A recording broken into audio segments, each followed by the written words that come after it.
அன்பிற்குரிய பத்திரிகையாளர் நண்பர்கள், சகோதரர்கள் உங்கள் அனைவருக்கும் எனது முதல் கண் வணக்கத்தை தெரிவித்துக் கொள்கிறேன். இன்றைக்கி இந்த இடம் பார்த்திங்கன்னா, வாடிய பயிரை கண்டது போதெல்லாம் வாடினேன் சொல்கிற வள்ளலார் பிறந்த மண். ஒரு பயிர் வாடி இருந்தால் கூட அதை பார்க்கக்குள்ள மனம் வாடிடுது அப்படின்னு சொன்ன மகான் பிறந்த மண் இந்த மண்.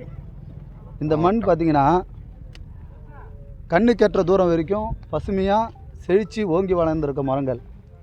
165 ஏக்கர், கிட்டத்தட்ட 200 வருடங்களுக்கு மேல் இந்த மக்கள் இங்கே வாழ்ந்துக்கிட்டு இருக்காங்க.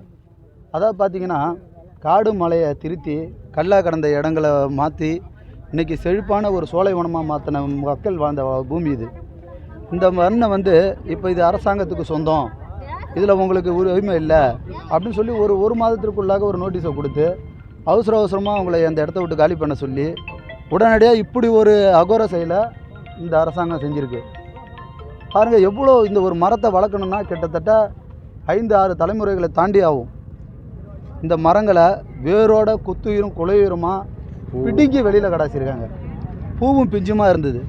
ஒரு 3 மாதம் டைம் கொடுங்க, இதை அறுவடை செஞ்சுக்கிறோம் அப்படின்னு சொல்கிற விவசாயியோட கண்ணீரை கூட கொஞ்சம் கூட பார்க்காம மிக கொடூரமான செயல்.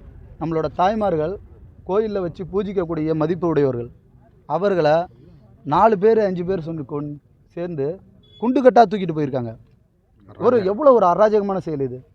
மக்களை பாதுகாக்க தான் அரசாங்கம், மக்களை அழிக்கிறதுக்கு அரசாங்கம் கிடையாது.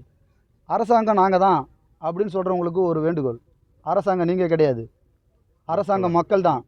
மக்களுக்காக வேலை செய்கிறதுக்கு தான் நீங்கள் இருக்கீங்களே தவிர மக்களை தண்டிக்கிறதுக்கோ மக்களை அழிக்கிறதுக்கோ கிடையாது. 200 வருஷத்துக்கு முன்னால் இருந்த இந்த இடம் அவங்க பயிரிச்சு வச்சுட்டு இருக்காங்க. அதை நீங்கள் இப்போ உங்களுக்கு இல்லைன்னு சொல்கிறவங்க ஒரு குறுகிய காலம் கூட நேரம் கொடுக்க முடியாமல், அப்படி என்ன அவசரம் உங்களுக்கு? இந்த இடத்த இவ்வளவு வேகமாக கையகப்படுத்தி என்ன பண்ண போகிறீங்க? என்ன செஞ்சாலும் சரி, நிச்சயமாக அதர்மத்துக்கு ஒரு பதில் உண்டு. ஆனால் நீங்கள் பண்ணுறது நிச்சயமான நல்லது கிடையாது. இதோட மாற்றிக்கிங்க. இதில் இதுக்கு மேலேயும் இந்த செயல் தொடர்ந்துன்னா பாரதிய ஜனதா கட்சியோட தலைவர், மாநில தலைவர் அண்ணாமலை அவர்களும் பாரத பிரதமர் நரேந்திர மோடி அவர்களின் ஆசையுடனும் பாரதிய ஜனதா கட்சி தொண்டர்கள் தொடர்ந்து நிற்பார்கள். இந்த பத்திரிகையாளர் சந்திப்பு மூலமாக தெரிவிச்சுக்கிறோம். நன்றி.